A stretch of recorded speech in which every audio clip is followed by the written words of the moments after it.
नमस्कार। साहित्य, कला और संस्कृति की ऑनलाइन साप्ताहिक पत्रिका ताना बाना में आपका स्वागत है। मैं हूं मुकेश कुमार। दोस्तों, आपको सबको मुख्य धारा के मीडिया से ये शिकायत रही है कि वो साहित्य, कला, संस्कृति को बहुत तवज्जो नहीं देता है, उसको जगह नहीं देता है, उस पर चर्चा नहीं करता है और हम इसकी वजह भी जानते हैं। मुख्य धारा का मीडिया मानता है कि हिंदी के दर्शकों की इन विषयों में कोई दिलचस्पी नहीं है, कोई रुचि नहीं है और चूंकि रुचि नहीं है इसलिए इस पर टीआरपी नहीं आती है। टीआरपी नहीं आती तो विज्ञापन नहीं आते हैं और उससे धंधा नहीं होता है। लेकिन सत्य हिंदी इस धारणा का कायल नहीं है। हम मानते हैं कि अच्छे दर्शक हैं, अच्छी चीज़ों के, साहित्य, कला, संस्कृति को देखने पसंद करने वाले दर्शक हैं, बशर्ते उन्हें वो चीज़ नियमित रूप से मिले और अच्छे से मिले। तो इसी आशा और विश्वास के साथ हम ये ताना बाना का सिलसिला शुरू कर रहे हैं। तो आइए शुरू करते हैं आज का ताना बाना। आइए सबसे पहले आपको ये बता दूं कि आज की ताना बाना की पहली कड़ी में हम आपके लिए क्या लेकर आए हैं। सबसे पहले ज्वलंत मुद्दों पर चर्चा के क्रम में आज हम बात करेंगे कि क्या लेखकों की भी कोई जाति होती है, और इस परिचर्चा में हिस्सा लेने के लिए हमारे साथ होंगे वीरेंद्र यादव, प्रियदर्शन और अनीता भारती। इसके बाद वंदना राग के उपन्यास बिसात पर जुगनू की समीक्षा करेंगे प्रोफेसर अपूर्वा नंद के साथ। आज के हमारे विशिष्ट मेहमान हैं व्यंग्य शैली के उपन्यासकार, स्वांग के लेखक डॉक्टर ज्ञान चतुर्वेदी। रचना पाठ में आज वरिष्ठ कवि राजेश जोशी सुनाएंगे अपनी नई कविताएं। तो आइए शुरू करते हैं आज का ताना बाना। हाल में वरिष्ठ पत्रकार और साहित्यकार मृणाल पांडे ने मन्नू भंडारी जी के निधन के बाद एक श्रद्धांजलि लिखी थी। एक अखबार में एक टिप्पणी की थी जिसमें कुछ उन्होंने ऐसी बातें कह दी थी जिसको लेकर विवाद खड़ा हो गया था। इस टिप्पणी में कुछ जातिवाद की ध्वनि लोगों ने सुनी थी। आपको पता है कि इसके पहले मुक्तिबोध की जाति को लेकर प्रश्न खड़े किए गए और उसके पहले मुंशी प्रेमचंद की रचनाओं को लेकर जाति के संदर्भ में विवाद खड़े होते रहे हैं। ये सिलसिला और भी पीछे तक जाता है। लेकिन सवाल ये उठता है कि क्या किसी साहित्यकार, लेखक की रचना को पढ़ते समय उसकी जाति का भी ध्यान रखा जाना चाहिए, या जो रचनाकार होता है वो जाति धर्म से ऊपर उठ जाता है, वो सार्वभौम हो जाता है, इसलिए उसमें इस तरह की चीज़ें देखना ठीक नहीं होगा, उनकी सामाजिक पृष्ठभूमि में जाना उचित नहीं होगा। आज यही मुद्दा है हमारी बातचीत का और इसमें हिस्सा लेने के लिए हमारे साथ जुड़ चुके हैं वरिष्ठ साहित्यकार वीरेंद्र यादव, वरिष्ठ पत्रकार और साहित्यकार लेखक प्रियदर्शन और दलित लेखक संघ की अध्यक्ष, साथ में सामाजिक कार्यकर्ता और लेखिका भी अनीता भारती।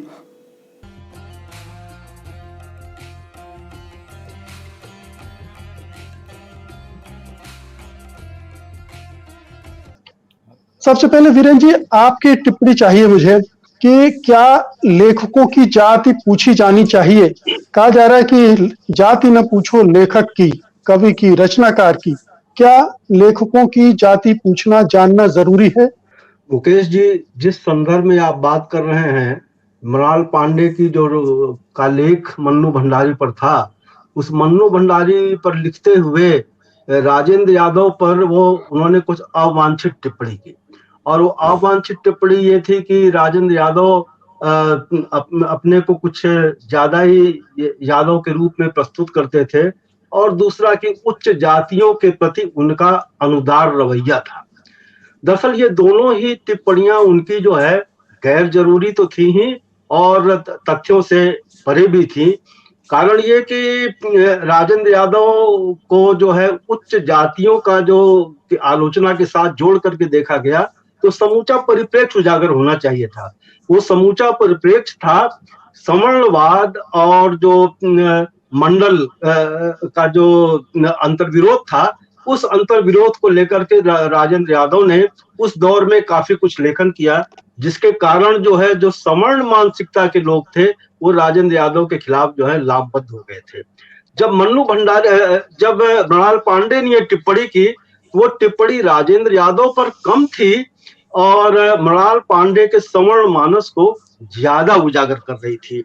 और सच तो ये है कि राजेंद्र यादव के साथ यादव भले ही जाति नाम जुड़ा हुआ हो, लेकिन उनकी जो सामाजिक स्थिति थी, जो सामाजिक पृष्ठभूमि थी, जो पारिवारिक जो पृष्ठभूमि थी, उस पारिवारिक पृष्ठभूमि में वो जो यादव जात के साथ जुड़ा हुआ पिछड़ापन है, उससे उनका कोई ताल्लुक नहीं था।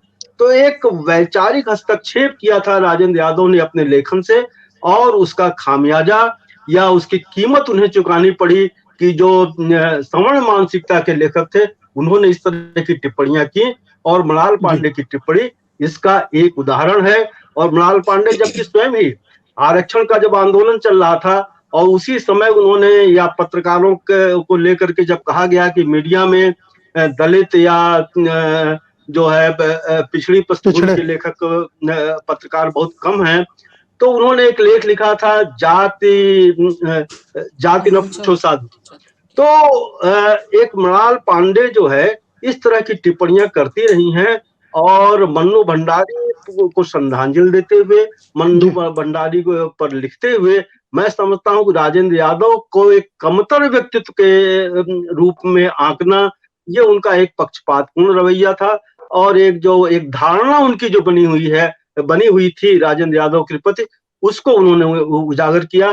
और ये बिल्कुल जी सच है कि साहित्य की जी चर्चा में या बौद्धिक चर्चाओं में जाति के साथ जोड़ करके या उसकी पृष्ठभूमि के साथ जोड़ करके टिप्पणी करना या लिखना, यह अत्यंत दुर्भाग्यपूर्ण है, और मैं इस प्रकरण को दुर्भाग्यपूर्ण मानता हूं।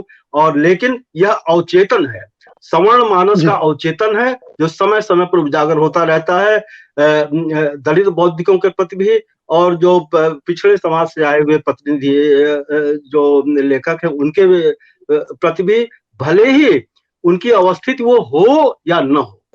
जी जी वीरेंद्र जी, आगे बढ़ते हैं। अनीता जी, मुझे याद आ रहा है कि हंस में मैंने अपने कॉलम में लेख लिखा था, जाति पूछ लो मीडिया की, और उसके तुरंत बाद जिस लेख का जिक्र कर रहे हैं मृणाल पांडे जी का, वो आया था, जाति न पूछो साधु की। खैर, क्या मृणाल जी कुछ ज्यादा ही पांडे हो गई जब राजेंद्र यादव पर ये टिप्पणी कर रही थी? और इसके साथ में और ये सवाल भी जोड़ता हूं कि दूसरे साहित्यकारों के बारे में भी ये उनकी जाति को लेकर लगातार सवाल खड़े किए जाते रहे। मुंशी प्रेमचंद के साहित्य को लेकर, कहानी को लेकर लंबा विवाद चला था। मुक्तिबोध को लेकर अभी हाल में एक विवाद खड़ा किया गया था, और दूसरे साहित्यकार। तो ये एक जो जाति ढूंढने का एक सिलसिला है, इसके पीछे क्या तर्क है, क्या मानसिकता है, और क्या वो जरूरी है? देखिए, मैं ये मानती हूँ कि कई संदर्भों में वो ज़रूरी हो जाता है। जैसे अब मृणाल पांडे जी ने बोला कि राजेंद्र यादव ज़्यादा यादव थे, या उन्होंने जो उनका आर्टिकल था जाति न पूछो साधु की, क्योंकि मुझे लगता है कि जब मीडिया की एक रिपोर्ट आई थी जिसमें ये अनिल चमड़िया और उनका ग्रुप था, जब उन्होंने कहा था कि मीडिया में दलित, मुस्लिम और वो सब ढूँढने से नहीं मिलते, तब उनका ये आर्टिकल विरोध में आया था कि तुम पत्रकारिता में भी जाति ढूँढोगे तो निष्पक्ष पत्रकारिता कैसे होगी? मतलब आप इतने बायस है कि आप मान के चल रहे हैं अगर कोई उस वर्ग से व्यक्ति आता है वो पत्रकारिता कर ही नहीं सकता निष्पक्ष। खैर, मैं ये भी मानती हूँ कि हर किसी का पक्ष होता है, और जो जिस बैकग्राउंड से होता है उसका वो पक्ष रहता ही है। तो मृणाल पांडे जो है वो अपने जो जातीय वर्चस्व के कारण या जातीय अभिजात्य के कारण वो एक पोस्ट तक पहुंची है। वहां तक दूसरे वर्गों का पहुंचना बड़ा मुश्किल होता है। उनके लिए एक बड़ा प्रिविलेज है कि वो उस जाति से हैं, उस परिवार से हैं, उस लगातार पीढ़ी से हैं जो लगातार उसको एक सुविधा का भोग करता आ रहा है। तो ये सही है कि कई बार हमें जाति ढूँढनी पड़ती है, लेकिन कुछ संदर्भों में मुझे लगता है कि जब हम ये देखते हैं कि कुछ लेखन बहुत खूबसूरत होता है, बहुत अच्छे से लिखा जा रहा होता है, जैसे मैं कहूँगी कि प्रेमचंद की जाति खोजना, जो कि मुझे ठीक नहीं लगा, और या मैं कहूँगी मुक्तिबोध की जाति खोजना। लेकिन अगर कोई जाति की पैरवी करने लगे, जाति को ताल ठोक के बताने लगे कि मैं इस जाति का, या उस जाति के कारण अपने ही लोगों को बढ़ावा देने लगे। जैसे मैं कहूँगी कि हमारे इतिहास में ऐसी चीज़ें हैं कि तुलसीदास को बहुत आगे बढ़ाया गया, कबीर को पीछे खींचा गया। बहुत सारे उदाहरण हैं जिसमें कि उन्होंने जो दलित वंचित तबके से जो लोग आए थे उनके साहित्य को आगे नहीं आने दिया। तब जाति खोजने की ज़रूरत पड़ती है कि वो ऐसा क्यों कर रहे हैं, और तब उन पर प्रहार करने की भी ज़रूरत पड़ती है, उनकी मानसिकता पर, मुझे ऐसा लगता है। जी, प्रियदर्शन जी, ये हम सब जानते हैं कि जितना भी बौद्धिक समाज है, चाहे वो एकेडमिया हो, मीडिया हो या दूसरे क्षेत्र हो, वहां पर सवर्ण जातियों का वर्चस्व है। और जब भी ये सवाल जाति का उठता है तो वो एकदम से थोड़ा हड़बड़ा जाता है, परेशान हो जाता है, और ये कहने लगता है कि यहाँ जात पात की बात मत करो। क्या उनके वर्चस्व को, वो अपना वर्चस्व को खतरा देखते हैं जब भी जाति का सवाल उठता है? तो असल में देखिए, बड़ा दिलचस्प है कि जो जातिवादी न होने की घोषणा करे, आप जान लीजिए कि वो सवर्ण है, क्योंकि उसको इस जातिवाद की चुभन कभी झेलनी नहीं पड़ी।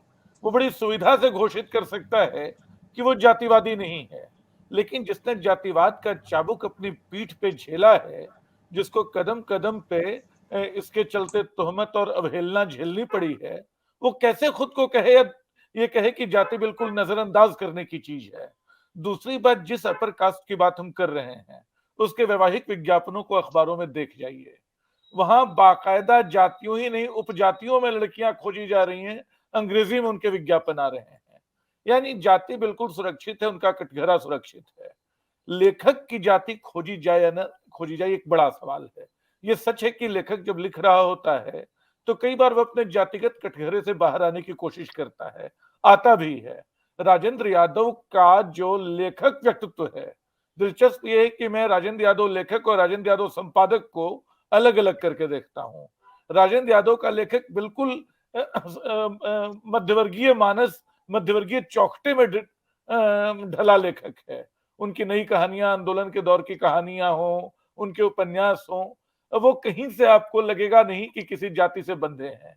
जब वो संपादक होते हैं, जब वो शायद थोड़े वैचारिक तौर पे समृद्ध होते हैं, तब उनको लगता है कि जाति एक बड़ी अवधारणा है, धर्म एक बड़ी अवधारणा है, स्त्रीत्व जो अस्मितावादी राजनीति है, अस्मितावादी राजनीति की गांठों को पहचानते हैं और स्त्री विमर्श या दलित विमर्श या आदिवासी विमर्श जैसी बातों को शुरू करते हैं।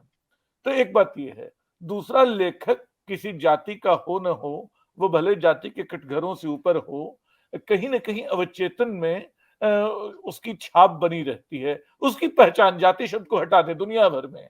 और दुर्भाग्य से जो लेखक, जैसे असगर वजाहत कहीं से मुसलमान नहीं है, अपनी धार्मिक पहचान को छोड़ दें, लेकिन असगर वजाहत लिखते हैं कुछ तो उन पे अचानक हमले शुरू हो जाते हैं मुसलमान बता के उनको। और वो हमले करने वाले कौन लोग होते हैं? जो खुद को जातिवादी नहीं मानते हैं। ये दुनिया भर में है। ब्लैक राइटिंग को लेकर, टॉनी मॉरिसन को लेकर, चाहे ऐसे तमाम लेखकों को लेकर, उनको पढ़ने का एक नजरिया है। और मैं मानता हूं कि आलोचना में, समाजशास्त्रीय अध्ययन में जाति की पड़ताल, पहचान की पड़ताल, शिनाख्त की पड़ताल एक जरूरी उपकरण है, जिसकी मार्फत आप साहित्य के उन पक्षों को देख सकते हैं। जैसे प्रेमचंद के बारे में, प्रेमचंद की जाति जानी जाए मुझे भी मंजूर नहीं है, लेकिन वाकई जब धर्मवीर ने इस तथ्य का उल्लेख किया कि कफन में वो कैसी बात कर रहे हैं, तो मुझे लगता है कि अगर क्या प्रेमचंद दलित होते तो यही कर रहे होते। दुर्भाग्य से मुक्तिबोध वाली बहस थी, उसमें मैं शामिल हुआ और जैसे मान लिया गया कि मैं मुक्तिबोध की जाति बता खोजने निकला हूं। लेकिन सच ये है कि मुक्तिबोध के पाठ की भी एक जातिगत गुंजाइश बनती है। मैंने ऐसे ही कहा कि अगर वो जिस जुलूस की बात आधी रात में की गई है, मुक्तिबोध अगर अंधेरे में की गई है, मुक्तिबोध अगर दलित होते तो क्या उसका नेतृत्व तो डोमा जी उस्ताद कर रहे होते? डोमा जी उस्ताद एक अचानक एक जातिवादी संज्ञा की ओर इशारा करता है। मैं मुक्तिबोध पे संदेह नहीं कर रहा हूं। मुक्तिबोध मतलब वो थे जो बोलते थे इस दुनिया को और बेहतर, मतलब वो बेहतर, एक बेहतर चाहिए। हाँ, उसको जैसे उसको और बेहतर होना चाहिए, इस दुनिया को साफ करने के लिए एक बेहतर चाहिए। तो वो जो चीज है, मुक्तिबोध या प्रेमचंद, ये सब लोग अपने जातिगत कटघरों से उठे हुए लोग होंगे, लेकिन जब उनकी आलोचनात्मक पड़ताल होगी तो उन अवयवों की पहचान हमें बेहतर नतीजे निकालने में मदद करेगी, जो उनके अवचेतन से, उनकी सामाजिक, उनकी जातिगत, उनकी धार्मिक पृष्ठभूमि से आए होंगे। जी वीरेन जी, छोटी सी टिप्पणी, क्या पाठकों को ये जानना चाहिए कि फला लेखक, कवि, रचनाकार फला जाति का है, ताकि उसके साहित्य को, उसके सोच को समझने में मदद मिले? भाई बहुत जगह तो मैं बिहार में अक्सर देखता हूँ, जात पूछ ही लेते हैं, वो घुमा फिरा कर कैसे भी पूछ लेते हैं और उससे अनुमान लगा लेते हैं कि आपकी मानसिकता, आपका सोच क्या होगा। तो ये एक पूरा जो सामाजिक पृष्ठभूमि है किसी भी रचनाकार की, ये अगर सामने रहे पाठक के तो क्या बेहतर स्थिति है? नहीं, मैं समझता हूँ कि इसको दो तरह से समझाना जाना चाहिए। अगर कोई लेखन, चाहे कहानी हो, उपन्यास हो या कविता हो, एक वो शहरी मध्यवर्गीय कथ्य का अगर लेखन है, उसमें अगर समाज नहीं खुलता है तो यह कतई जरूरी नहीं है कि लेखक की जाति के साथ, लेखक की एक सामाजिक पृष्ठभूमि के साथ उसके कुछ अर्थ खुलते हों। लेकिन कभी-कभी ऐसा होता है। हालांकि अभी प्रेमचंद का नाम लिया प्रियदर्शन ने, प्रेमचंद, राहुल सातत्यायन, बाबा नागार्जुन, इन्होंने वर्ण और वर्ग से च्युत होकर के एक लेखन किया और एक परंपरा का निर्माण किया। लेकिन आज के इस दौर में, और विशेषकर ये जो मंडल की राजनीति और मंडल की राजनीति के प्रत्युत्तर में जो एक कमंडल की राजनीति हुई, मंडल और कमंडल के दौर में हिंदी लेखन का एक बड़ा एक वर्ग और बड़ी एक धारा ऐसी थी जो अपने जाति और वर्ण में वापस लौट गई है। तो जब ग्रामीण पृष्ठभूमि में या बिहार की पृष्ठभूमि में या उत्तर प्रदेश ग्रामांचल की पृष्ठभूमि में जब सवर्ण लेखकों द्वारा लेखन किया जा रहा है, तो वह परंपरा छीण हुई है जो परंपरा बाबा नागार्जुन ने, प्रेमचंद ने और रेणु ने निर्मित की थी। आज ये कहा जा सकता है कि बहुत से लेखक ऐसे हैं जिनका कि जातीय अवचेतन उनके लेखन में उजागर हो जाता है, उजागर हो सकता है, लेकिन ये मैं कतई नहीं मानता कि पाठक के लिए यह जानना जरूरी है कि कौन सा लेखक किस जाति का है। लेकिन कभी-कभी उसके लेखन से, लेखक के लेखन से उसकी सामाजिक पृष्ठभूमि का पता अवश्य चलता है। ये अवश्य है। जी, अनिता जी, संक्षिप्त टिप्पणी, क्या सामाजिक पृष्ठभूमि को जानते हुए पाठक उस साहित्य को ज्यादा बेहतर ढंग से समझ सकता है? कई ऐसी चीजें छिपी हुई होती हैं बिटवीन द लाइन, बहुत सारे अर्थों में, जिसमें एक तरह सवर्णवादी मूल्य भी रोपे जाते हैं। अगर उनसे वाकिफ हो तो ज्यादा अच्छे ढंग से वो समझ सकता है। क्या ऐसा आपको लगता है? अनम्यूट कर लीजिए। मैं बिल्कुल मानती हूँ, और दलित साहित्य का तो पाठक वर्ग वही है जो आप कह रहे हैं कि एक सामाजिक पृष्ठभूमि में जब व्यक्ति लिखता है तो उस वर्ग के लोग उसको बेहतर समझ पाते हैं क्योंकि वो उस चीज से गुजरे होते हैं। तो चाहे वो स्त्री साहित्य हो या दलित साहित्य हो, उसका अपना एक हमेशा पाठक वर्ग जो है वो वर्ग से जुड़ के ही रहा है, और वो ज्यादा बेहतर अंडरस्टैंडिंग, झूठन को वो लोग ज्यादा समझ पाएंगे जो उस प्रक्रिया से गुजरे हैं, जिनकी पूरी पीढ़ी जो है वो झूठन खाते बीती है, या फिर और इस तरह का दलित साहित्य, चाहे वो कोई भी हो, स्त्री साहित्य हो, तो जो उत्पीड़न है, जो पीड़ा है, जो दंश है, जो है, और जो सही पाठक होता है वो पकड़ लेता है लेखक की चालाकी को, लेखक के जातीय श्रेष्ठता बोध को पकड़ लेता है, और ऐसा, और यही कारण है कि पकड़ा जा रहा है, अब पकड़ा जा रहा है जैसा भी हो।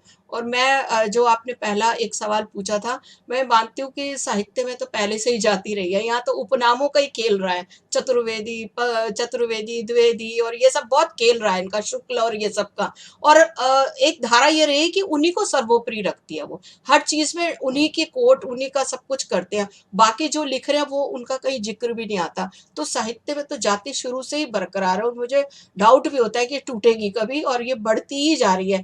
आज मैंने एक दयानंद पांडे जी का आर्टिकल पढ़ा था, इतना जहरीला आर्टिकल। मैं सोचती हूँ कि हम जो दलित साहित्य को कहते हैं ना कि काफी खराब लिखते हैं, उससे कहीं हद दर्जे का वो मतलब जहरीला आर्टिकल था, जो उसने इस तरीके से नाम ले लेकर के कि ब्राह्मणों का कितना योगदान है, कितना ये है। अब बताइए, तभी तो ये कह रहे हैं ना कि ये पैरेलल जो साहित्य चल रहा है उसकी पृष्ठभूमि यही है कि एक तरह के साहित्य से निकल करके जब उनको लगा हमारे मूल्य नहीं आ रहे, हमारी बात नहीं आ रही, हमारी पीड़ा नहीं आ रही, तभी लोग अपना साहित्य रचने की ओर प्रवृत्त, तभी जाति पे भी सवाल उठाए। जाति पे सवाल अगर सब कुछ आता है तो जाति पे सवाल भी नहीं उठता कभी। जी, तो प्रियदर्शन जी, अंतिम टिप्पणी बहुत संक्षेप में, क्या ये जो चैलेंज किया जा रहा है, चाहे दलितों की तरफ से, स्त्रियों की तरफ से, आदिवासियों की लेखकों और रचनाकारों की तरफ से, क्या नेवाल जी की प्रतिक्रिया या उनकी टिप्पणी में उसी का जवाब दिया जाने की कोशिश है?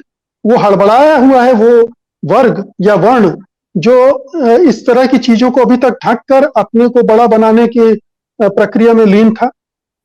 नहीं, बल्कि मुझे लगता है कि जो पहले से चला आ रहा सवर्ण दंभ है, जिसमें जिसकी निगाह में यादव होने का मतलब थोड़ा अक्खड़ होना है, थोड़ा वाचाल होना है, शायद उसकी बहुत हल्के ढंग से, मतलब मृणाल जी अगर सचेत होती तो वो शायद न बोलती, लेकिन उनकी जो सहज प्रतिक्रिया है वो सामने आ गई। वो सामने आ गई जो उनकी पहले से बनी धारणा है। सच ये है कि दलित आदिवासी स्त्री लेखन ने बिल्कुल सवर्ण साहित्य के लिए एक मुश्किल पैदा की है, लेकिन अभी भी उनका वर्चस्व इतना ज्यादा है। जो अनीता जी बोल रही थी कि मिश्रा जी, चतुर्वेदी जी और तिवारी जी एक सभा में बैठे हो, कुछ नहीं हो सकता है, लेकिन वीरेंद्र यादव अगर राजेंद्र यादव का बचाव कर रहे हैं तो उनको तुरंत उनकी जाति के साथ याद कर लिया जाएगा। ये एक संकट है जो सवर्ण लेखन ने पैदा किया। दुर्भाग्य से भारत में, खासतौर पर उत्तर भारतीय समाज में, हिंदी लेखन में 95% लेखकों की जाति जानने की जरूरत नहीं पड़ती है, वो उनकी टाइटल में आ जाती है। थोड़ा कंफ्यूजन भले हो, लेकिन वो सवर्ण है कि पिछड़ा है कि दलित है, ये स्पष्ट हो जाता है। और उसके बाद आप उनको उसी नजरिए से पढ़ने लगते हैं। अब्दुल बिस्मिल्लाह को आप एक तरह से पढ़ते हैं, असगर वजाहत को आप एक तरह से पढ़ते हैं, और किसी दूसरे लेखक को दूसरी तरह से पढ़ते हैं। तो ये एक संकट है जो जी सवर्ण समाज की आलोचना पद्धति ने, उनके लेखन ने, निराला गरीब ब्राह्मण विधवा के पुत्र थे, तो ये हम लोग बचपन में किताबों में पढ़ा करते थे। तब तो जाति कोई नहीं पूछता था कहां से चली आती थी जाति। तो ये एक सवाल है। जी।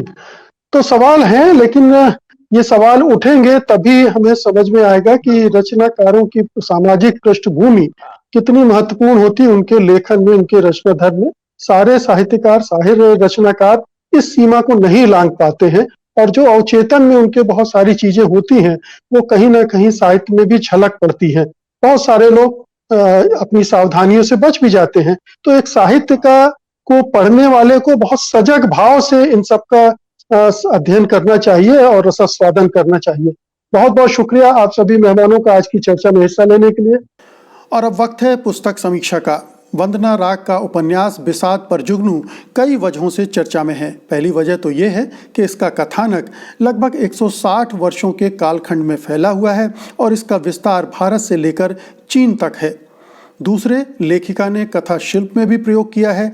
इसमें कहानी कभी आगे जाती है, कभी पीछे जाती है। वंदना राग ने इस उपन्यास में एक साथ कई चुनौतियां भी अपने लिए स्वीकार की हैं, मगर वे इन चुनौतियों को पूरा करने में कहां तक कामयाब हुई हैं, इसके बारे में बताने के लिए हमारे साथ जुड़ चुके हैं वरिष्ठ लेखक एवं साहित्यकार प्रोफेसर अपूर्वा नंद।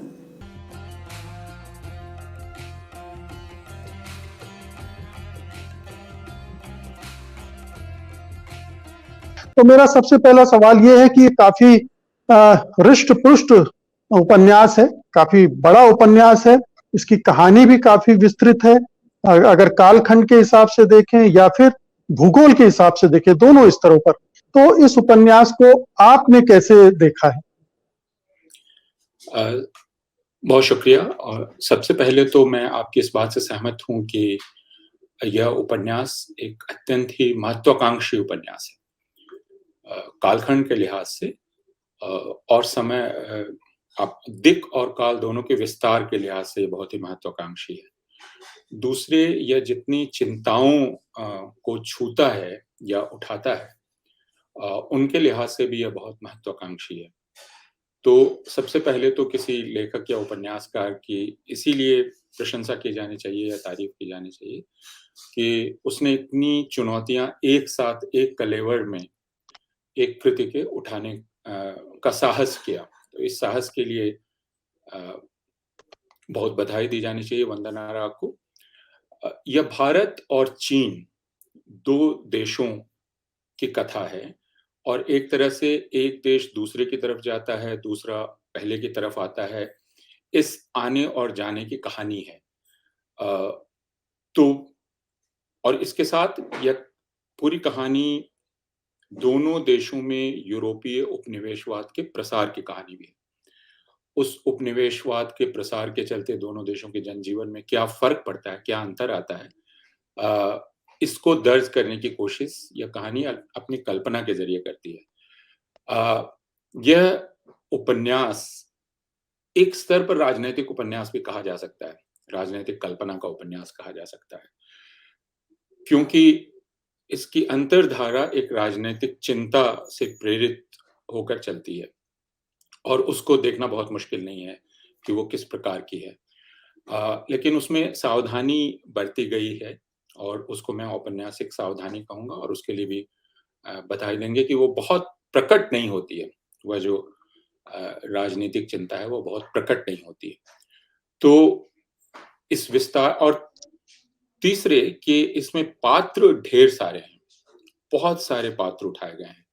अब यह अलग बात है और आगे हम इसकी चर्चा कर सकते हैं कि उन पात्रों के साथ कितना न्याय हुआ है और पात्र क्या पूरी गहराई में चित्रित हो पाए हैं या नहीं हो पाए हैं, उनमें कितनी कितनी गहराई है पात्रों में। लेकिन जी। यह कि एक उपन्यास जो इतने सारे पात्रों को उठाए और उनकी मनःस्थिति को समझने का प्रयास करे, वह सिर्फ इस वजह से भी पढ़ने योग्य हो जाता है। ये कि उपन्यास जो है करीब 300 पेज का उपन्यास है और मैं इसको पढ़ गया और जब पढ़ना शुरू किया तो पढ़ता चला गया। तो इस लिहाज से ये तो है कि इतना बड़ा कथानक को उन्होंने काफी हद तक संभाला है, दिलचस्पी बनाए रखी है। जब भी पाठक पढ़ना शुरू करता है तो एक जिज्ञासा बनी रहती है। तो क्या ये एक कामयाबी के तौर पर एक कथाकार को देखा जा सकता है कि इतने बड़े कथानक को लेते हुए, इतने सारे पात्रों को संजोते हुए वो दिलचस्पी बनाए रखे पाठक की? बिल्कुल, पठनीयता एक बहुत बड़ा गुण है और कई बार शर्त हो जाती है। हालाँकि पठनीयता एकमात्र शर्त नहीं है। आप जब बड़े उपन्यासकारों को पढ़ना शुरू करते हैं, यहाँ तक कि अज्ञेय को, और अभी हाल में योसा का उपन्यास आया है जो नोबेल पुरस्कार विजेता है, उनकी समीक्षा करते हुए समीक्षक ने लिखा है कि पहले 70 पृष्ठ पढ़ते समय उसे अपना ध्यान लगाने में बहुत कठिनाई हुई। लेकिन 70 पृष्ठ के बाद, जैसा अज्ञेय के उपन्यासों में शिखर एक जीवनी पढ़ते समय बहुत सारे पाठक कहते हैं कि उन्हें 50-60 पृष्ठ, और ऐसा कहा जाता है कि कई बार आप जब उपन्यासों को पढ़ते हैं तो ऐसा लगता है कि आप रेत में चल रहे हैं या दलदल में चल रहे हैं, और अगर आपने 50, 60, 70 पृष्ठ पार कर लिए तब आप उपन्यास पढ़ने के योग्य बन पाते हैं। तो पठनीयता और संप्रेषणीयता अवश्य गुण है, लेकिन यह एकमात्र गुण नहीं है। मैं ये मानता हूँ कि वंदना राग की सफलता इसमें यह है कि उन्होंने उपन्यास को सँभाल लिया है। यानी आप एक जगह शुरू करते हैं, फ़तेह अली खान का ख़त है, फिर आप एक दूसरे काल में चले जाते हैं या दूसरे पात्रों की चर्चा करना शुरू कर देते हैं, वापस फ़तेह अली खान पर पहुँचते हैं या परगासों पर पहुँचते हैं या सुमेर सिंह पर पहुँचते हैं। आप उनको सँभाल लेते हैं। ये सँभालना एक बहुत बड़ा गुण है, उसमें झोल नहीं आता है। तो इस लिहाज से मैं कहूँगा कि हाँ, शिल्प को वे साथ पाई हैं और यह इस उपन्यास की खूबी है। यह भी खूबी है कि जब जो विषय वस्तु आप लेके चल रही हैं, जो आपके दिमाग में है, यानी एक ऐसा भारत जो सामंती भारत है, नवाबों का है, ज़मींदारों का है, और उस समय प्रवेश होता है व्यापार के ज़रिए ईस्ट इंडिया कंपनी का, और सिर्फ ईस्ट इंडिया कंपनी का नहीं बल्कि यूरोप के बहुत सारे देश भारत में प्रवेश करते हैं, और इसका केंद्र पटना है। इस लिहाज से भी यह उपन्यास मुझे आकर्षक लगा कि पटना को केंद्र बहुत कम उपन्यासों ने बनाया, और पटना एक बहुत महत्वपूर्ण व्यापारिक केंद्र था जी। जहाज़ों के ज़रिए और दूसरे माध्यमों से। तो पटना अभी भी एक ऐसी जगह है जो अनखोजी है, पटना का इतिहास भी अनखोजा इतिहास है। तो उस पर ध्यान देता है उपन्यास। कंपनी राज के प्रवेश, कंपनी राज किस तरह जनजीवन को बदल रहा है, और उसमें मैं ये खूबी देखता हूँ जिसको बहुत ही अप्रत्यक्ष रूप से और सूक्ष्मता से वंदना राग ने देखा है, वह यह कि कंपनी राज के आने के चलते जो सामाजिक ताना-बाना है, यानी जातिगत ताना-बाना, वो कैसे बदलता है। और इसलिए जिसे हम स्वतंत्रता संग्राम कहते हैं, उसके पीछे बहुत सारे कारक काम कर रहे हैं। स्वतंत्रता संग्राम अपनी जगह एक चीज़ है, लेकिन उसके पीछे उस सामाजिक आधार के खिसक जाने का डर भी है, जो कंपनी राज के आ जाने के चलते पैदा हुआ है। यानी तथाकथित नीची जाति के लोग अब सर उठाकर चलने लगे हैं, क्योंकि वे सिपाही बन रहे हैं और दूसरे पेशों में जा रहे हैं, और इससे पुराने नवाबों को, राजाओं को और जमींदारों को काफी परेशानी होने लगी है कि कहीं उनका पूरा आधार खिसक तो नहीं जाएगा। यह चीज उपन्यास में आती है, और पढ़ते हुए अचानक आज जब हम बात कर रहे हैं तो सुधा भारद्वाज को जमानत मिली है और भीमा कोरेगांव मामले को हम याद कर रहे हैं। तो इस उपन्यास को पढ़ते समय में जब भीमा कोरेगांव बार बार याद आया, यानी महार रेजिमेंट जिसने पेशवाओं को हराया था, तो जिसे आप राष्ट्रवाद कहते हैं, उस राष्ट्रवाद में भी एक दरार इस उपन्यास से पड़ती है। मैं इसको भी कौशल मानता हूं उपन्यासकार का, कि बिना कुछ अतिरिक्त प्रयास किए हुए वे इस चीज को इस चीज पर विचार करने के लिए पाठक को कुछ आधार प्रदान करती हैं कि आखिर क्या। अपूर्वानंद जी, मुझे भी एक दो खूबियां इसमें और दिखी। जैसे हमने देखा कि हमारे ज्यादातर उपन्यास पश्चिम की तरफ देखते रहे हैं।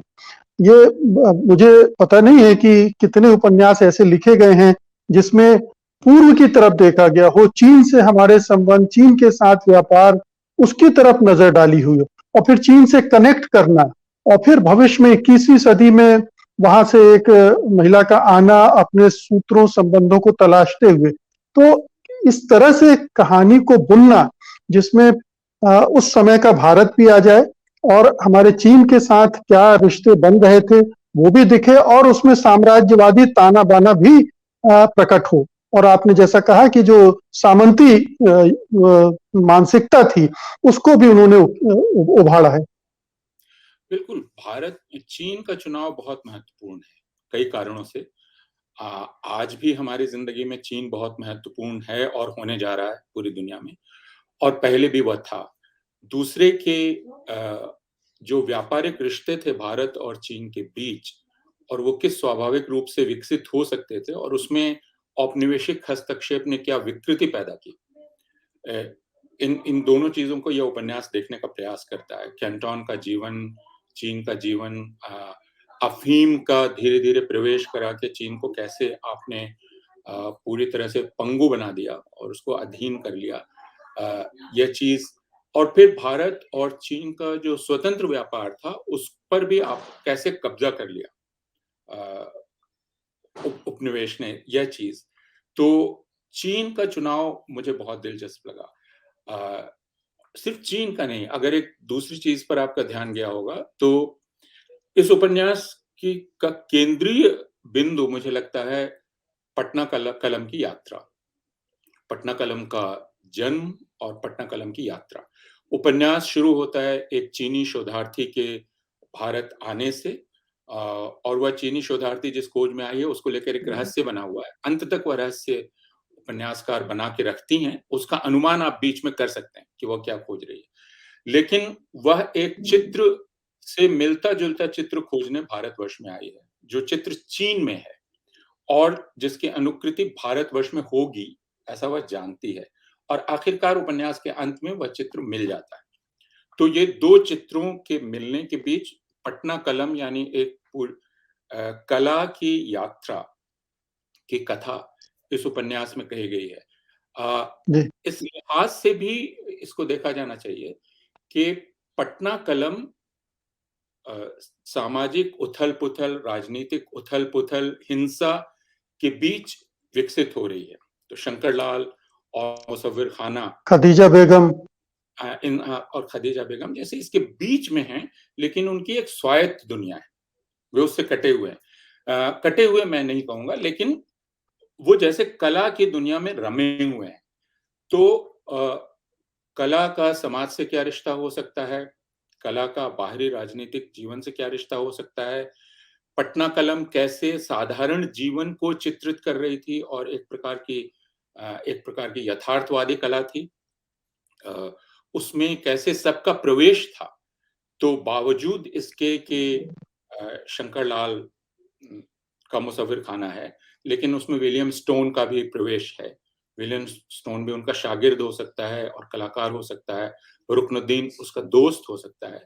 और कला ने एक तरह से उपन्यासकार को एक मौका भी दे दिया है कि उसके माध्यम से कुछ वो तथाकथित असुविधाजनक बातें भी कर सकते हैं, जैसे रुकनुद्दीन और विलियम स्टोन के बीच का रिश्ता, सब जैसे खदीजा बेगम और शंकरलाल के बीच का रिश्ता, एक मुसलमान और एक हिंदू के बीच का रिश्ता। तो इन पर, या फिर रुकनुद्दीन और ने जिस तरह विलियम स्टोन को मारा, आप अगर उस पूरी हत्या को देखेंगे, तो मैं कुछ देर तक उसे लेकर सोचता रहा। हालाँकि उसमें कोई बहुत तनाव पैदा नहीं होता और ये एक कमी है इस उपन्यास की बाकी जगहों पर भी। लेकिन रुकनुद्दीन उसे एक अतार्किक वजह से मार डालता है, जिसको आप राष्ट्रवादी अतार्किकता कह सकते हैं, जिससे वो मार डालता है। और जो विलियम स्टोन के प्रति जो उसका प्रेम है, उस पर वह राष्ट्रवादी अतार्किकता हावी हो जाती है। जी, और उसके चलते वह एक पागल के रूप में भी दिखलाई पड़ता है, रुकनुद्दीन, एक पागल जी, आशिक के रूप में दिखलाई पड़ता है। जी, तो यह जो पटना कलम, कला, उसके बीच बढ़ते हुए रिश्ते, यह सब कि कुछ इस उपन्यास का एक ऐसा हिस्सा है जिस पर भी हमारा ध्यान जाता है और जाना चाहिए। जी। और अपूर्वानंद जी, कला समय बहुत सीमित है, इसलिए जी, कला का विषय बनाने वाले हिंदी के उपन्यास बहुत कम हैं। अ, इस उपन्यास में भी उसका विस्तार और हो सकता था, अगर उपन्यासकार ने जितनी चीज़ों को उठा लिया, उनमें से कुछ चीज़ों से वो अपने आप को बचा सकती हैं। लेकिन ये फिर उनका जी, चुनाव। जी। समय बहुत सीमित है, मैं चाहूँगा कि एक तो इसके शिल्प पर आप थोड़ी छोटी टिप्पणी करें और एक इसकी भाषा पर, क्योंकि लेखिका ने दोनों तरह से भाषा का इस्तेमाल करना चाहा है, जहाँ पर उर्दू की ज़रूरत है, उस तरह से उन्होंने उर्दू भाषा का उपयोग किया है। तो वो उसमें कितनी कामयाब रही हैं। और दूसरा, शिल्प के मामले में एक पाठक के लिहाज से थोड़ा बाधा तो पैदा होती है पढ़ते समय। थोड़ा उसे बहुत चैतन्य रहना पड़ता है कि मैं कहाँ था, कहाँ चला गया, अब क्या आ रहा है? जी, अ, शिल्प के लिहाज से इसमें कोई बहुत नया प्रयोग नहीं है। इस तरह के प्रयोग हम पहले देख चुके हैं, जिसमें आप अ, कई समयों में या कई कालखंडों में आते-जाते रहते हैं। असल चीज़ है कलाकार साध पाता है कि नहीं उसको, और जैसा मैंने कहा कि उपन्यासकार ने उसको साधा है। पात्र भी एक-दूसरे से जुड़े रहते हैं और उनका क्रम नहीं टूटता है, इसलिए अ, लेकिन आपने भाषा की बात की, और भाषा को लेकर मेरा ध्यान इस पर गया कि इसमें उर्दू का पुट काफ़ी है, बहुत दिया गया है। लेकिन इस भाषा को देखते हुए आम तौर पर अभी हिंदी की कथा भाषा में जो एक प्रवृत्ति दिखलाई पड़ती है, उसकी तरफ मेरा ध्यान गया, और वह यह कि वह एक एक आप उद्धरण चिन्हों में उसको रखें कि वह एक तरह के भावुकतावाद से ग्रस्त भाषा है। एक अत्यंत ही भावुक भाषा का निर्माण किया जा रहा है, और उसको लेकर हमें ज़रूर सोचना चाहिए कि अ, उस भावुकता का अतिरेक जब भाषा में होने लगे और भाषा सख्ती छोड़ने लगे, तब क्या होता है। दूसरा, कि उर्दू का प्रलोभन तो बहुत है, लेकिन उर्दू की प्रकृति अलग है।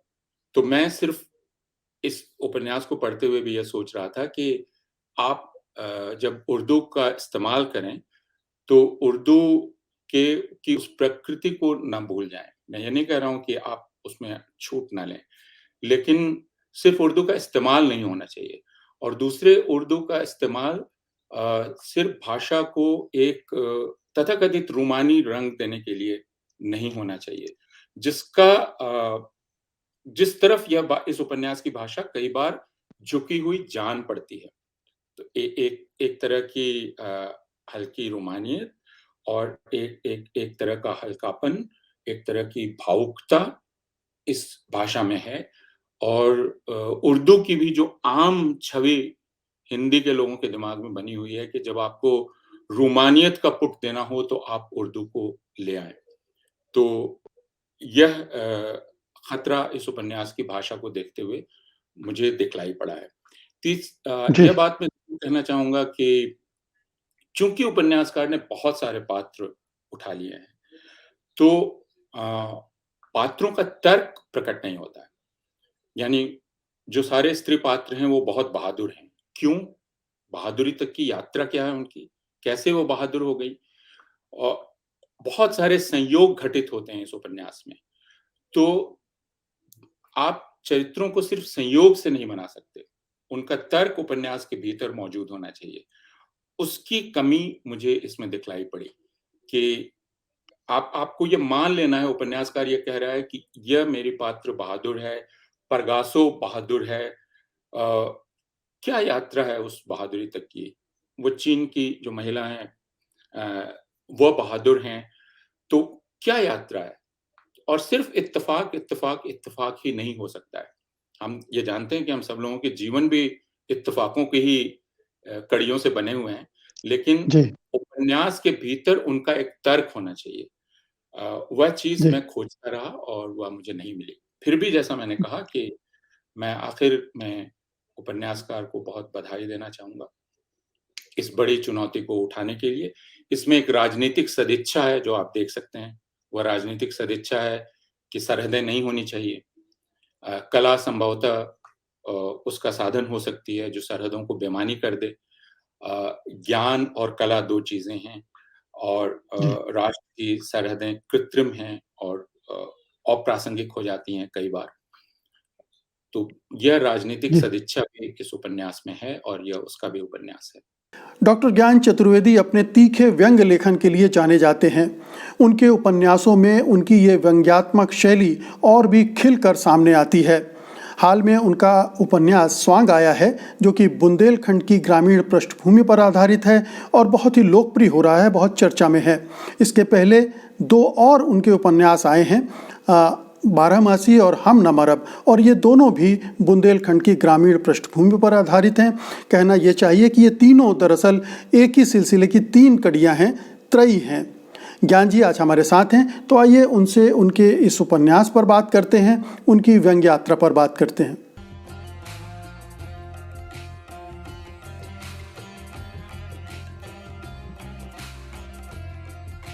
सबसे पहले तो आपका स्वागत है ज्ञान जी इस कार्यक्रम में। धन्यवाद बहुत बहुत जी। और आपको ढेर सारी बधाइयाँ स्वांग जैसा उपन्यास लिखने के लिए। व्यंग्य से भरपूर, अगर हर पंक्ति में आपको आनंद मिलता है, इतनी पठनीयता है। ये 400 पेज का तकरीबन उपन्यास है, लेकिन मैंने बहुत कम समय में इसको पढ़ डाला। क्या बात और जी, और पता नहीं किसी लेखक को ये कैसा लगेगा अगर मैं ये कहूँगा आपको कि ये शिवपालगंज लग रहा था, कोटरा गांव, और राग दरबारी का एक विस्तृत संस्करण मुझे लग रहा था। ये राग दरबारी का 21वीं सदी में वो गांव और वो चीज कोई बदली नहीं है, ऐसा आप कह सकते हो। और क्या बदल गया ये भी कह सकते हैं, क्योंकि आप देखिए प्रेमचंद के जमाने में गोदान लिखा गया, फिर रेणु के जमाने में मेला आंचल लिखा गया, फिर राग दरबारी के जमाने में श्याल शुक्ल जी ने राग दरबारी लिखा, और अब इतने सालों बाद उसी गांव का मैं अभी का जो लिख रहा हूं वो अभी का गांव है। गांव वही है, चरित्र भी लगभग वही है, वो आगे पीछे, पर वो कैसे बदले हैं और पीछे का बैकग्राउंड क्या बदला है और सब बदलते हुए भी क्या नहीं बदला है, उसको एक अपने ढंग से लिखा है मैंने। उसमें राग दरबारी से वो साम्य है कि वो गांव है, वहां गांव का एक तंत्र में आज भी एक एजुकेशन का जो है, एक अगर कोई एक स्कूल चलाने वाला बंदा है तो काफी बड़ा आदमी है, और जनरली वो पॉलिटिशियन होगा, उसके पॉलिटिकल कनेक्शंस होंगे। तो और उधर का एक थाना बहुत महत्वपूर्ण होता है, वहां की तहसील महत्वपूर्ण होती है, और वो तब भी महत्वपूर्ण थी, आज भी महत्वपूर्ण है। राग दरबारी में भी वही था।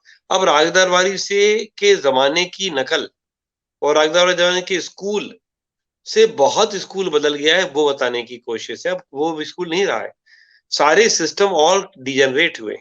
सब सिस्टम पहले थोड़े बहुत स्वांग थे और थोड़े बहुत सिस्टम थे, अब वो लगभग स्वांग हो गए। जी वो हैं भी और नहीं भी है, बल्कि अब एक वृहद स्वांग है और ये बहुत खूबसूरत सा स्वांग है जो बाहर से देखा जाए तो बड़ा अच्छा लगता है, पर पूरा ही स्वांग में तब्दील हो गया है देश। देश में हर चीज पर आपको, हर शब्द पर जो आप शब्द सुनते हैं उस पर कोई और ही अर्थ सवार है। आप जब धर्म की बात करते हैं तो धर्म बहुत बड़ा शब्द है, पर धर्म पर कुछ और ही शब्द सवार है, ये आप जानते हैं उस अर्थ को। ऐसा ही हर जगह है, लोकतंत्र, धर्मनिरपेक्षता, जनपक्षधरता, हर शब्द बड़े खूबसूरत शब्द हैं और वो सब हर हर शब्द और हर बात जब स्वांग में तब्दील हो जाए तो जी कितनी डराने वाली चीज हो सकती है। आप इसको मजे लेके पढ़ सकते हैं, क्योंकि मैंने बहुत मजे लेके लिखा है इसको, पर जब आप पढ़ते पढ़ते मुस्कुराएं और फिर भी दहशत से भर जाएं, वो काम है स्वांग उपन्यास का। कि आपको लगातार एक बेचैनी भी हो, मजे से कहा गई बात है तो बेचैनी की बात को भी कैसे आप कैसे कह सकते हैं ऐसा कि मजा भी आ जाए, आपको बहुत अच्छा लगे, क्योंकि पठनीयता बहुत जरूरी है। मैं कितनी बड़ी बात कह दूं, सब 400 पेज के उपन्यास कौन उठाएगा? उठाएगा तो कहेगा यार, अरे यार बहुत इतना जो समय निकालेंगे, पर आपको कोई पकड़ ले फिर आप कोई बड़ी बातें करो। तो मजे की बात को मजे में कहना और एक बड़ी बात को कहना, जी वो एक चुनौती थी इस उपन्यास में, जो मैंने कहने की जी कोशिश की है। आपने अभी जी कहा कि आप बड़ी जल्दी पढ़ डाला और पठनीयता थी, तो मैं समझता हूँ कि शायद मैं सफल हुआ। जी। जी। और आपसे मैं इस बात में सहमत हूँ कि जो नए गांवों की विडंबनाएं हैं, जो विद्रूपताएं हैं, जो नकलचीपना है, वो बेचैन कर देने वाला है, क्योंकि लोग उसको सहज भाव से एक्सेप्ट कर रहे हैं, इसको एक तरह से जीवन शैली का हिस्सा मान रहे हैं, इसमें कोई खराबी नहीं देख रहे हैं, बुराई नहीं देख रहे हैं, चाहे वो उस सारी बात बोली। तंत्र से पिस रहा हो या उस तंत्र का फायदा उठाने वाला हो। वो या तो उस तंत्र का हिस्सा बनना चाहता है, या उस तंत्र में चूंकि कुछ बैकडोर हैं, कुछ चोर चोर रास्ते हैं, वो उन चोर रास्तों की तलाश में, इससे ऊपर उस तंत्र से कहीं कोई गुरेज नहीं है, कहीं कोई विद्रोह नहीं है, कहीं उससे वो उस तंत्र एक बुंदेलखंड मैंने कहा है, वैसे बुंदेलखंड ही नहीं, हमारे सारे ही गांव में, क्योंकि इस कथा का जब मेरे को किसी ने तमिलनाडु से फोन किया पढ़ के, तो उसने कहा ये हमारे तमिलनाडु की कहानी है सर, आप कहते हो ये बुंदेलखंड की कथा है, ये तमिलनाडु है। ऐसे पंजाब के एक किसान मित्र थे जिन्होंने फोन किया था पढ़ के, तो उन्होंने कहा नहीं सर, आप कह रहे हो बुंदेलखंड है, ये तो हमारा पंजाब है। तो हर जगह वही है कि अपराध का और कानून तोड़ने वालों का जो महिमा मंडन हो गया है, और जो समाज में स्वीकार्यता बढ़ गई है, स्वीकार्यता बढ़ गई है, वो बहुत डराने वाली चीज, कि जब हम बीमारी को अपने पर्सनैलिटी का हिस्सा मान लेंगे कि ये तो है ही, अगर हम खांसते हैं तो खांसते ही हैं, खांसी का क्या इलाज करना। तो वो हो रहा है कि हम बीमारी को हमने एक अनिवार्य हिस्सा मान लिया अपने अस्तित्व का। क्या ऐसा है? ऐसा ही होगा। और ये जो बात अगर इसके विरुद्ध कोई कर रहा है, इसमें पात्र ऐसे हैं जो कुछ ईमानदारी की बात करते हैं, एक मास्टर है जो पिट जाता है और बातें कर रहा है, वो सबके लिए हंसी का पात्र है। उसे सब हंस रहे हैं कि यार ये गजानन क्या बाबू, है। हाँ, तुम सिस्टम से एडजस्ट करके क्यों नहीं चलते प्रिंसिपल साहब से और सबसे, क्योंकि ऐसा तो हो गई यार, और क्या होगा? तुम क्या, तुम्हारे लिए अलग से स्कूल खुल जाएगा क्या? तुम तो ऐसे ही हो। तो ये है। जी। जी। गजानन बाबू एक कैरेक्टर है जिनको पगलेट बाबा भी कहा जाता है। वो एक अतीत के मूल्य और वर्तमान में जो सड़न पैदा हुई है उनका एक टकराव और उनसे निकलने वाला विमर्श प्रस्तुत करता है। बिल्कुल। मेरे मन में ये चरित्र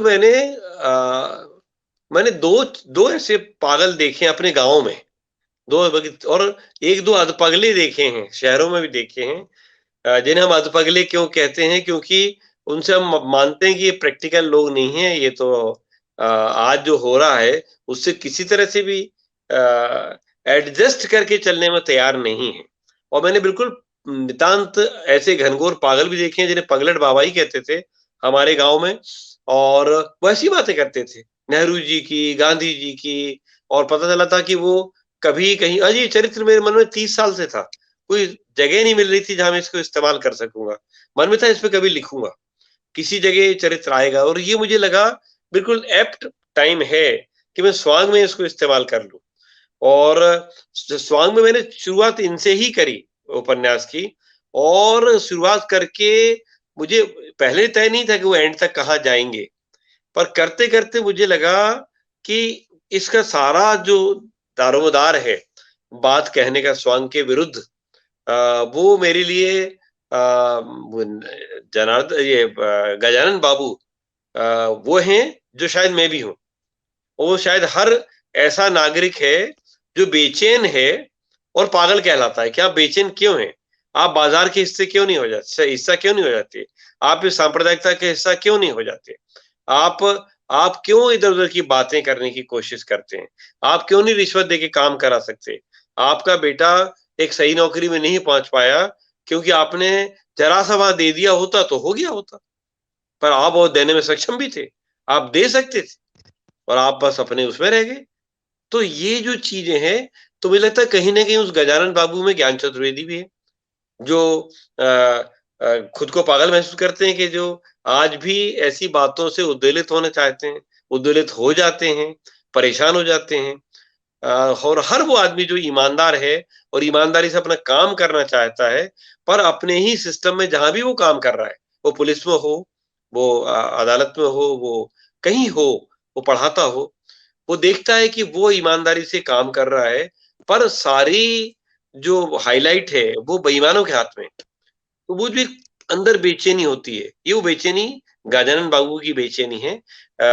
वो मेरे अंदर भी है, वो आपके अंदर भी है। जी।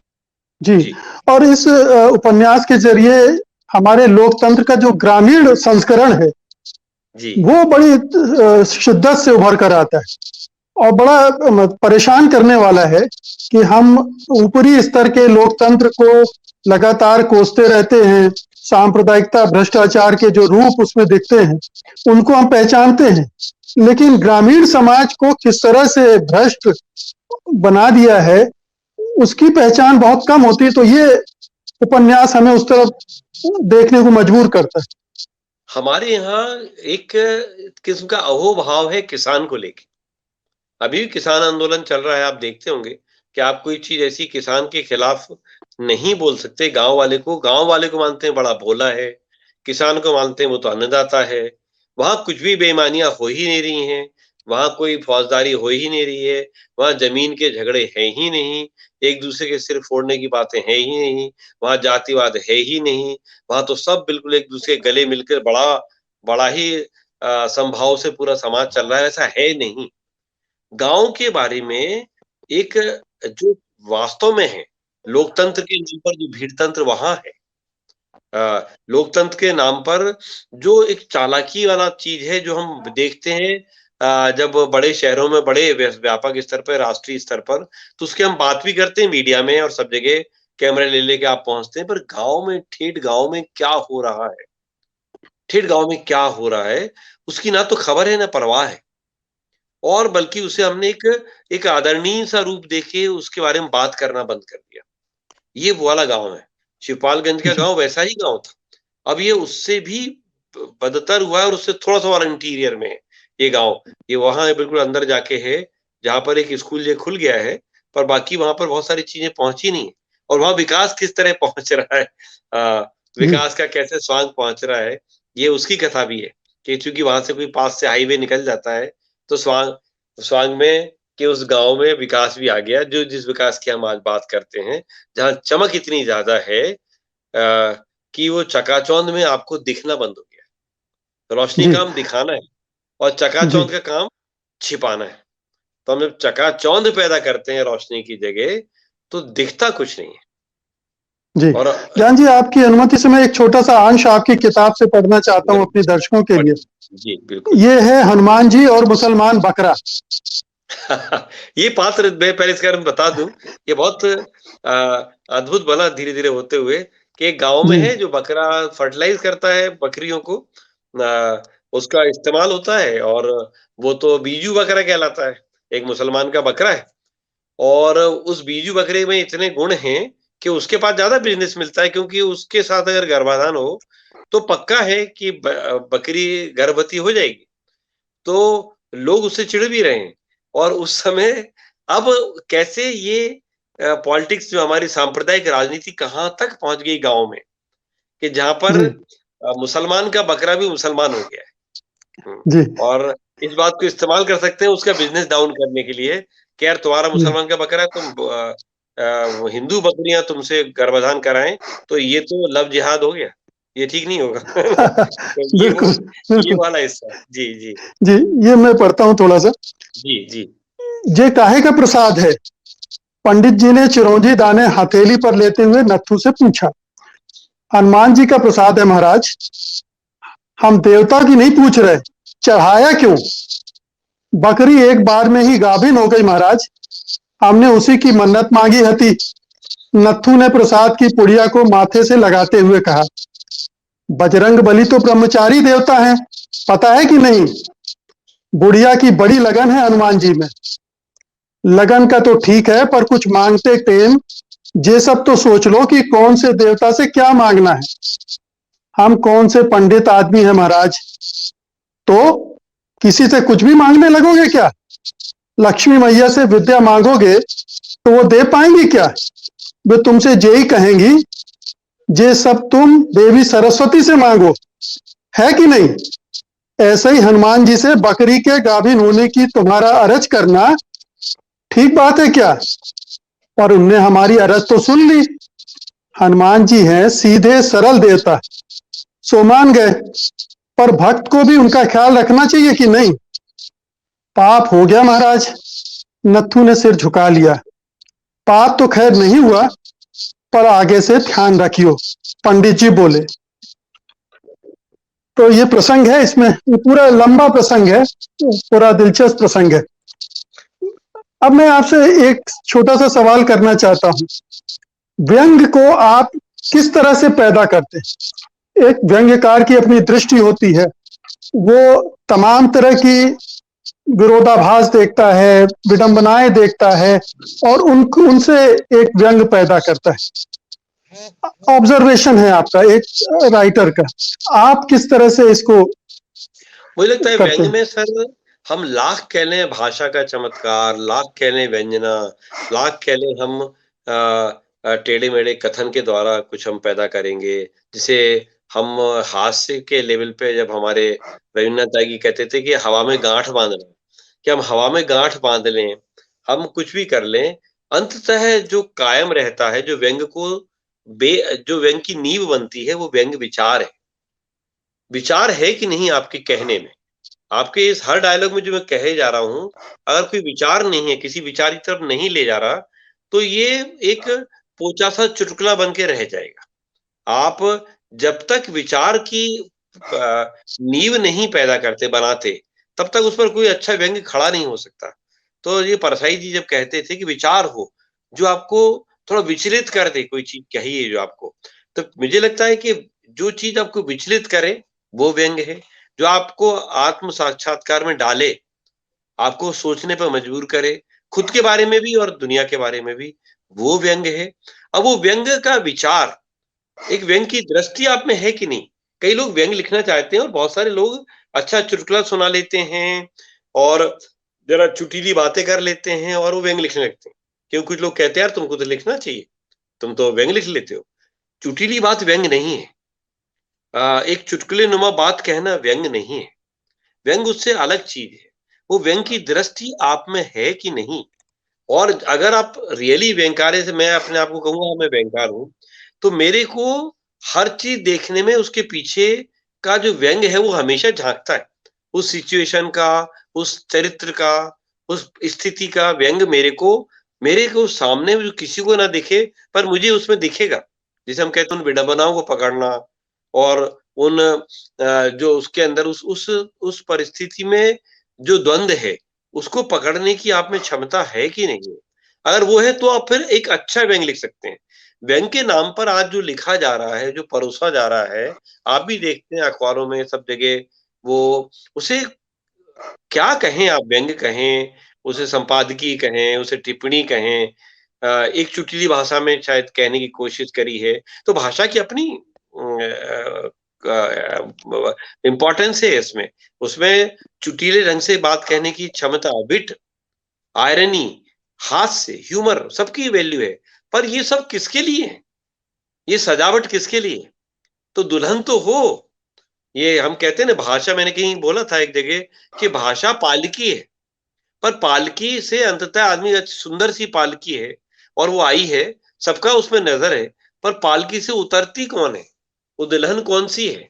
वो दुल्हन का सौंदर्य क्या है? वो सारी बात पालकी को जस्टिफाई करेगी, वरना खाली पालकी आपकी, तो खाली पालकी को कहार लेके घुमाते रहें तो उससे कहीं दुल्हन का दृश्य नहीं पैदा हो जाएगा। तो सारी बात वो है बिल्कुल। कि आप में वो दृश्य, जी। आप में वो है कि नहीं है। और वो आपको बहुत सारे अध्ययन से, जीवन के बारे में बहुत ईमानदार दृष्टि से, जीवन के बारे में ईमानदार सोच से, वो संवेदनाओं से और बहुत सारे अध्ययन से, आपको केवल संवेदना से बात नहीं बनती। आपने कितना पढ़ा है? आपने, अगर मैं कुछ कहूँ तो क्या आपने पढ़ा है? धर्म पढ़े हैं आपने? आपने जो विचार की जब बात करते हैं आप, तो आपने मार्क्स को पढ़ के देखा है, आपने विवेकानंद को पढ़ के देखा है, आपने नेहरू को पढ़ के देखा है, आपने सावरकर को पढ़ने की कोशिश की बिफोर कि आप कुछ क्रिटिसाइज़ करें, समझें तो उसको क्या बोल रहा है। हर एक को आपने पढ़ के समझ के फिर आप एक विचार बनता है, आपकी आपकी वैचारिक पृष्ठभूमि क्या है? और अब अंत में कविता पाठ। वरिष्ठ कवि राजेश जोशी की कविताएं सामाजिक ताने बाने में जीवन और उसके मायनों को तलाशने वाली कविताएं हैं। सार्वजनिक और निजी जीवन में घट रही घटनाओं पर उनकी पैनी नज़र रहती है और वो किस्सा गोई के अंदाज में उन्हें बयान करते हैं। तो आइए सुनते हैं राजेश जोशी को।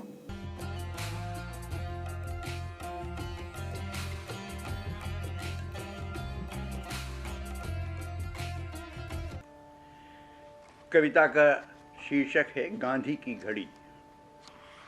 गांधी तुम्हारी घड़ी बंद हो गई है, गांधी तुम्हारी घड़ी बंद हो गई है। हम एक ऐसे समय के नागरिक हैं जिसमें न स्मृतियां बची हैं न स्वप्न। मुट्ठी भर नमक से समुद्र में उठे ज्वार की लहरें वापस लौट चुकी हैं। रेत पर सिर्फ मरी हुई मछलियां, घोंगे और केंकड़े पड़े हैं और हवा दुर्गंध से भर गई है। तुम्हारी ऐनक के कांच धुंधले हो गए हैं, उनके आर पार दिखना बंद हो चुका है। लोकतंत्र एक प्रहसन में बदल रहा है, लोकतंत्र एक प्रहसन में बदल रहा है। एक विदूषक किसी तानाशाह की मिमिक्री कर रहा है। हमारी भाषा के पहले अक्षर को हिंसा के आगे रखकर तुमने रच दिया था जिसका विलोम। हमारी भाषा के पहले अक्षर को हिंसा के आगे रखकर तुमने रच दिया था जिसका विलोम। प्रायोजित भीड़ ने लतिया कर फेंक दिया है उसे घूरे के ढेर पर।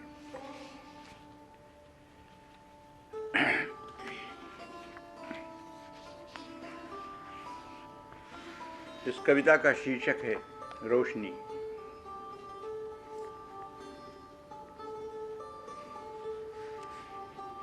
इतना अंधेरा तो पहले कभी नहीं था, इतना अंधेरा तो पहले कभी नहीं था। कभी कभी अचानक जब घर की बत्ती गुल हो जाती थी तो किसी न किसी पड़ोसी के घर जलाई गई मोमबत्ती की कमजोर सी रोशनी हमारे घर तक चली आती थी। कभी कभी सड़क की रोशनियां खिड़की से झांक कर घर को रोशन कर देती। और कुछ नहीं तो कहीं भीतर बची हुई कोई धुंधली सी मगर जिद्दी रोशनी कम से कम इतना तो कर ही देती थी कि दिया सलाई और मोमबत्तियां ढूंढ कर जला ली जाएं। इतना अंधेरा तो पहले कभी नहीं था। कोई कहता है कि इतना अंधेरा तो तब भी नहीं था जब अग्नि काठ में या पत्थर के गर्भ में छिपी थी। तब इतना धुंधला नहीं था आकाश, तब इतना धुंधला नहीं था आकाश। नक्षत्रों की रोशनी धरती तक ज्यादा आती थी। इतना अंधेरा तो पहले कभी नहीं था। लगता है ये सिर्फ हमारे गोलार्ध पर उतरी रात नहीं, पूरी पृथ्वी पर धीरे धीरे फैलता जा रहा अंधकार है। अंधेरे में सिर्फ उल्लू बोल रहे हैं और उनकी पीठ पर बैठी देवी फिसल कर गिर गई है गर्त में। इतना अंधेरा तो पहले कभी नहीं था कि मुंह खोलकर अंधेरे को कोई अंधेरा न कह सके।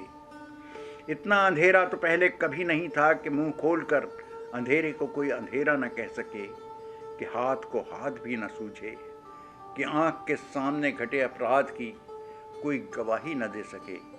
इतना अंधेरा तो पहले कभी नहीं था। और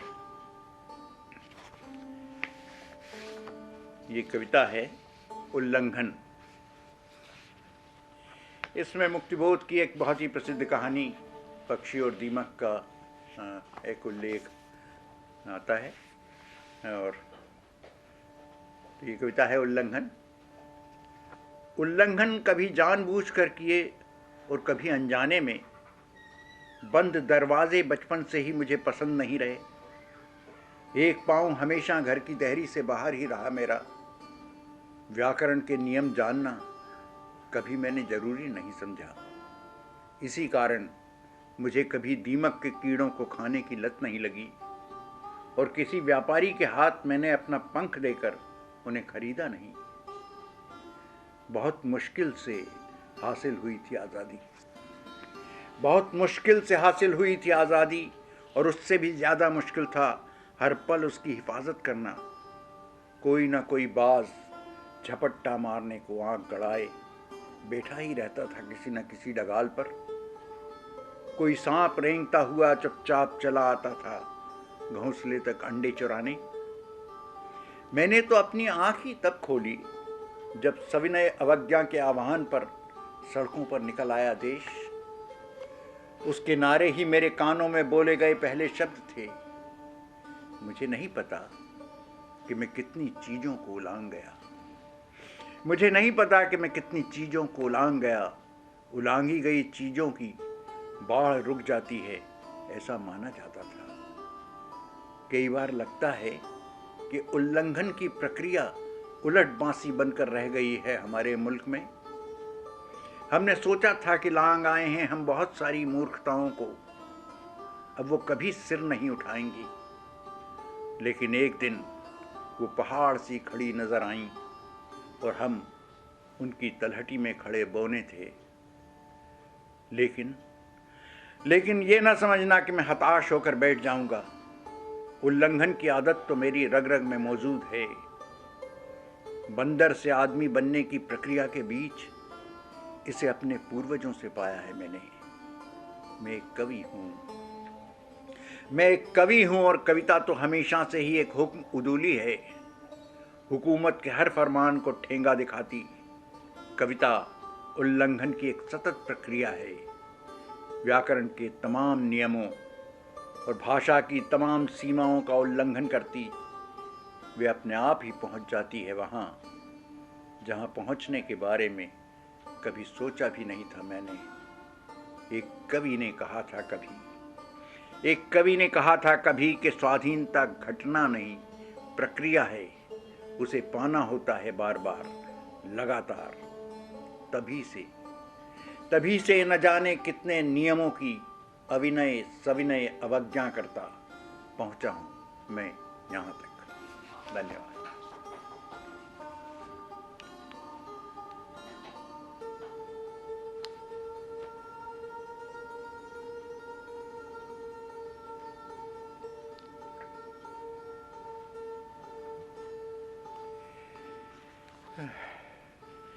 एक कविता सुनाता हूं।